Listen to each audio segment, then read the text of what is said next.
welcome back to GolfChallengeTV.com. I'm Luis Mendoza. This is actually part 2 to the hydrostatic body fat test that I did with Linda Finley.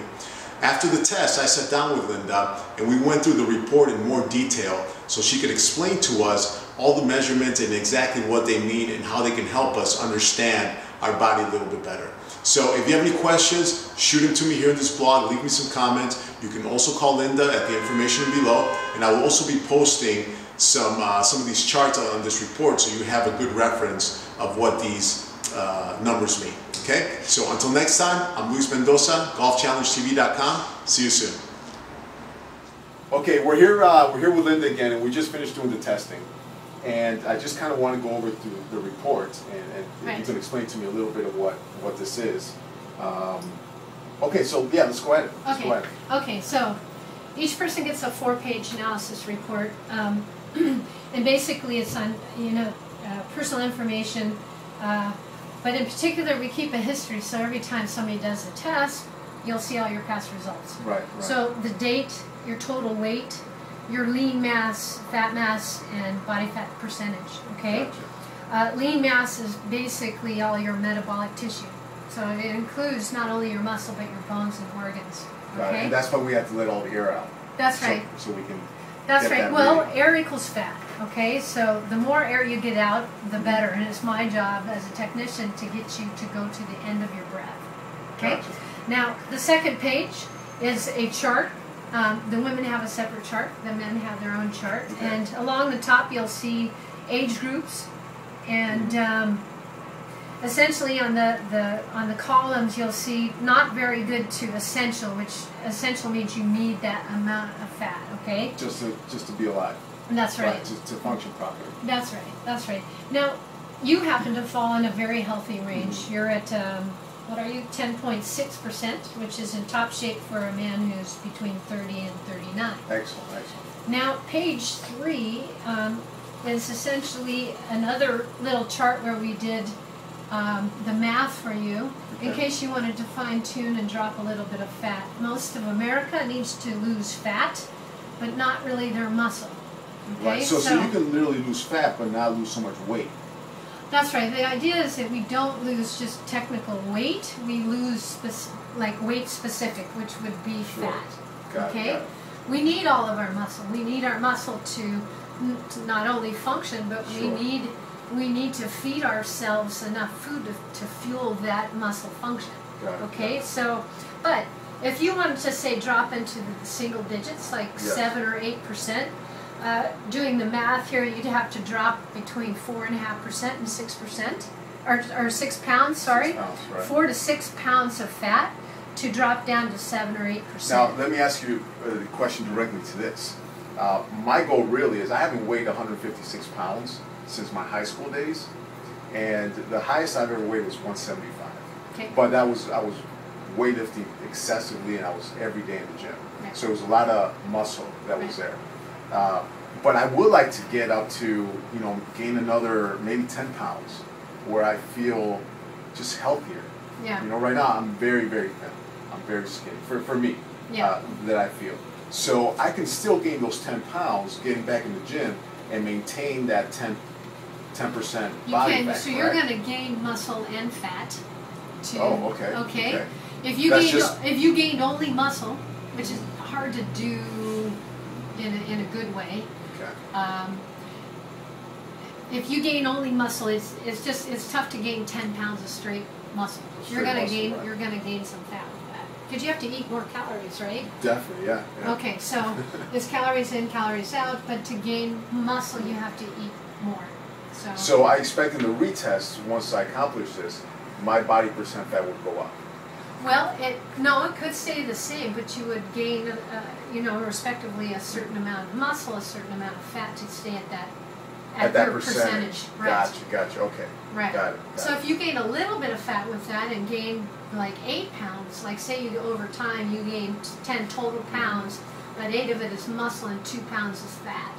So the percentage is a bigger ratio, so your percentage is going to be less, right? Correct. Okay. So, over time, you jump back in 3 or 4 months, make sure you're on the right track. If you're gaining weight, you want to make sure you're gaining the right weight. For most of America, we need to lose weight. This is the wrong weight that we have. That's right, but we want to jump in to see that we're losing the right weight, which is fat weight, right? Good. And gaining muscle. Women are typically under muscled. Men usually have great muscle mass because they eat high-fat proteins. Women, and this is just trends. Burgers. That's right. That's the red meat stuff, That's the right? red meat, right. That's right. So, and I see these trends with everybody who comes in. I can figure out their habits and. Right. So there's really no hiding behind these tests. You No, pretty no. much know what their living habits are, and Here's what's interesting. Just over the hundreds and hundreds of tests that I've done, and I can tell who skips meals. really. Like they eat once or twice a day, or just 3 times a day, like the 3 staples. Yes. But it's too far between meals, so their metabolism is slow. They're typically higher body fat percentage than you'd think. They might fall into that category of the skinny fat people. And I imagine that's more of a women habit. It That is, they but I only once, have men twice a who day. do it too. You know, they eat 2 giant meals. You know, I've because they been go doing that so lately, yes. right. I've been doing Well, that. and who wouldn't? If you starve yourself all day, you're starving. Yeah. Then I you just do. want to fill in with carbs. That's right? You just right. want to eat. Well, it happens to be the first thing that enters, right? It's like, ooh, there's the bread, or ooh, there's the chips, right? So, you know, if you can get my leanest people eat 6 and 7 times a day, right? Absolutely. Yeah. That's right. No, And absolutely. the That's first a great thing that idea. enters is usually protein. On my leanest people, they're always thinking, which protein am I going to go for? Yeah. Chicken, fish, tuna, Tuna, whey, right. egg whites. What is it going to be? But they're always surrounded with it. They don't go anywhere without it. So they never starve the body, and the metabolism is always working. That's because right. they're eating 6, 7 times a day. That's right. Well, and you couldn't pay them to skip a meal. Right. You know, and our society, we're always thinking, oh, you know, I need to drop some weight, and I think I'll just skip this meal for now. And what you're actually doing is feeding the fat. You can borrow that phrase. I'll have to, we're feeding the fat people. So when you skip meals, you feed your fat. yeah. That's really what happens. You know, your body's saying, well, he's not going to feed me. I guess I better just reserve and hang on to all my fat because it may have Just to in keep me case. alive. And that's just over conditioning, even though we don't live in a society like starvation. Sure. So we don't need to do that. So always think, I need to feed my muscle for function and to maintain my good body composition. And we're actually going to do a different session where we actually talk about that, how it affects your golf game. And being on the course for 4 hours, maybe even 5, 6 hours a day, you know, depending on how packed the course is, you really need to feed that body to be able to sustain you throughout those 4 or 5 hours. So, you know, we'll definitely, I'd love to talk to Linda about that a little more later and discuss, you know, maybe how we can feed our bodies throughout those 5 hours. Performance You know, nutrition. performance, yeah. That's right. And, you know, even sometimes we're at the golf range before, an hour or 2 before the game, before we tee off. So it's an entire day we have to spend on the golf course. And that day, you're going to spend energy, very different calorie intake that you'll use another day when you're just at the office. So we'll definitely talk about that as well. I'm going to put up these charts and these paperworks on the website so we can take a look. And did we finish going through this, No. Linda? No, We got we're got still one on target. page 3. So, okay, hang on. So now, if we know how much muscle you Yeah. have, your muscle needs a certain amount of calories to do nothing. That's your resting metabolic rate number. Okay. Okay. So if I do nothing, if I'm watching TV, Actually, it's even more Even nothing more than than that. that. Laying in More, bed? it's laying flat on your back, not moving, not eating or sleeping. So Okay. to do nothing, you need 1,800, 7,100, or 71 calories that's me, per day based on what to we do did. nothing. Got it. That's right. So, Okay, wow. but you're very active, so you need more calories or additional calories to do something. So whatever that something is, if it's a workout or going to the shopping, to go shopping or go to work or But so we're talking easily from 1,800 calories, doing nothing, laying down, sleeping. that's right. I can easily jump over 3,000 just doing any activity. Well, it depends on the intensity. Everything has its own like value, right? If Right. you're cycling leisurely along the beach, that may only do 150 calories. Okay. But if you crank up a 12% hill, that may do a 1,200 calories. Yeah. Right, for 30 minutes, right? But which is the fourth page, which is an expenditure chart, Okay. which is customized on your lean mass. Based on what I do. That's right. So if you gain muscle, these numbers will go up. If you lose muscle, your numbers will go down. Okay. Because muscles burn more calories. It's the only thing that burns calorie. I mean, fat burns an insignificant amount that we don't really talk about. You know, it's there to protect you. You need fat. It's got metabolic reasons, but the whole focus is to feed your muscle. And if it's for sports performance, then you've got to think, okay, this is all a plan. I need to feed my effort. Right? I'm a swimmer. You're a golfer. I've got marathon people. I've got bodybuilders. The bodybuilder just left. Everybody's got their own requirements. And it's totally different for each sport. That's right. Yeah. That's right. But it's all a plan.